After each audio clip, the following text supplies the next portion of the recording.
It was a humid Thursday morning when Jacob Thomas first stepped into the courtroom he'd known by sight for almost 3 decades. He walked slowly, cane in hand, the soft tap against the tile echoing in the quiet halls. The air felt thick around him, weighted with paper, despair, and disinterest. He'd lived in his small apartment for 27 years, through promotions, illnesses, surgeries, retirements. It was home. And now a corporate landlord sought to toss him out after a rent hike so grossly unfair it felt like personal vengeance. His godson, Jeremiah King, stood beside him, a respected citizen, former officer in local law enforcement, now quietly studying to become a lawyer. Today, Jeremiah wasn't just a witness, he was Jacob's advocate, his shield, his voice, because Jacob's voice had grown too weak. The judge, Wendell J. Pike, entered with graying robes and eyes dull as old leather. He glanced down the docket, then at Jacob with bored detachment. Case 3, Thomas, third-party eviction, defendant's failure to comply. The landlord's attorney, slick in a tailored charcoal suit, spoke first. He rehearsed contract clauses, lease formalities, and market shift language meant to shame Jacob into silence. When he finished, the judge turned to Jeremiah. "Mr. King, I've read the complaint. You have 4 minutes." Jeremiah cleared his throat. "Your Honor, my godfather isn't a criminal or a deadbeat. He paid his rent for 27 years. He lost his job after a factory accident. He's now disabled.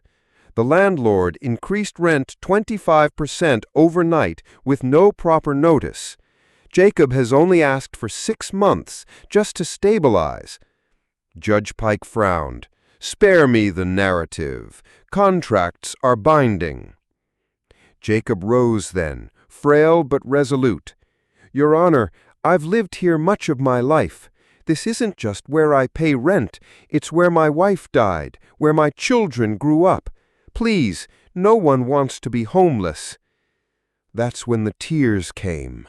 Just a whisper at first, a lone daredevil drop. Then soft streams traced his aged cheeks. The courtroom gasped. The judge's face hardened. "If this is a theater piece, save it for a judge with patience. You're out in 7 days." He banged his gavel. The sound thundered like finality. Jacob sat back, still crying. He stared at the wall like he saw the whole year of his life dissolving in that moment. Jeremiah clenched his jaw, but remained silent. Then the courtroom door opened quietly. She walked in, tall, composed, a briefcase nestled in her hand. Every inch of her, a walking reprimand to complacency.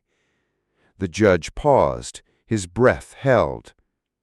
Veronica Monroe, head of the Department of Justice Civil Rights Division, and Jacob's uncle.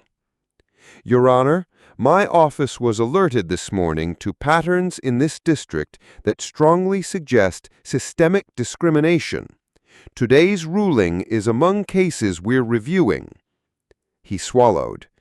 "We have already logged more than a dozen similar eviction notices disproportionately affecting disabled and black tenants.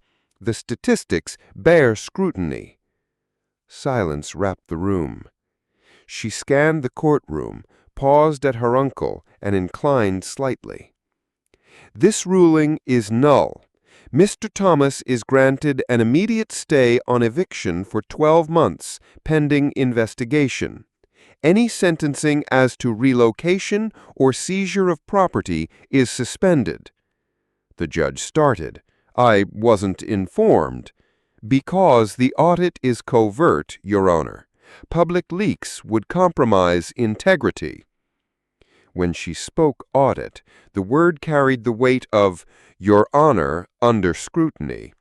and she produced transcript notes referencing crocodile tears and performance, words the judge used to demean Jacob's sincere plea. The echo of those words was now official record. Jeremiah exhaled. Jacob shuddered. The landlord's attorney whitened. Veronica didn't wait. She motioned for a clerk to note the reversal.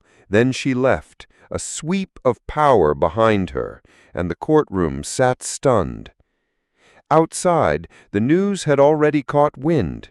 The headline read, "DOJ halts eviction after judge mocks black veteran's tears." Jacob's teary face trended. Social media hashtags "Justice for Jacob" and "Audit Pike" surged. Viewers worldwide watched humble clips of Jacob trembling, then steadying himself with an encouraged nod from his godson. Online donations crossed 6 figures in hours. By lunchtime, local activists marched on the courthouse steps, carrying signs like "Eviction, not justice" and "Protect the vulnerable." City commissioners scrambled. The landlord's office hastily offered Jacob a relocation deal and free rent, but he declined. Let them find someone who'd accept silencing dignity with payment. He'd chosen integrity. That night, Jacob moved into a new, accessible, single-level apartment nearby. A church choir greeted him at the front door with hymns. Neighbors delivered casseroles. The landlord paid damages, and the building's reputation dissolved into gossip. The congregation funds set permanently to help veterans in housing crisis. Weeks later, during the DOJ's closed-door interview with Judge Pike, internal memos cited the mocking phrase, "the pattern of eviction rulings and racial disparity statistics." The judge was placed on administrative leave. A full review followed. He never returned to the bench. Jacob grew strong again. He volunteered at a veterans center. He helped other disabled elders fill out eviction protection forms. He told his story not as trauma, but as testimony. People listened. They cried too, but this time with empathy.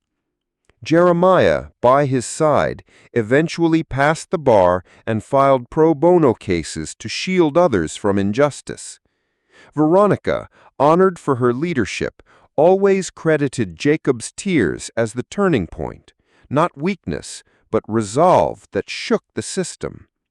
On the bumper sticker of Jacob's new car, Jeremiah affixed a simple slogan: "Tears are not weakness," because sometimes, just once, the system stops to hear, and when it hears a man's shame under pressure, it realizes that a man's dignity is more powerful than any lease. And that's how Jacob Thomas won.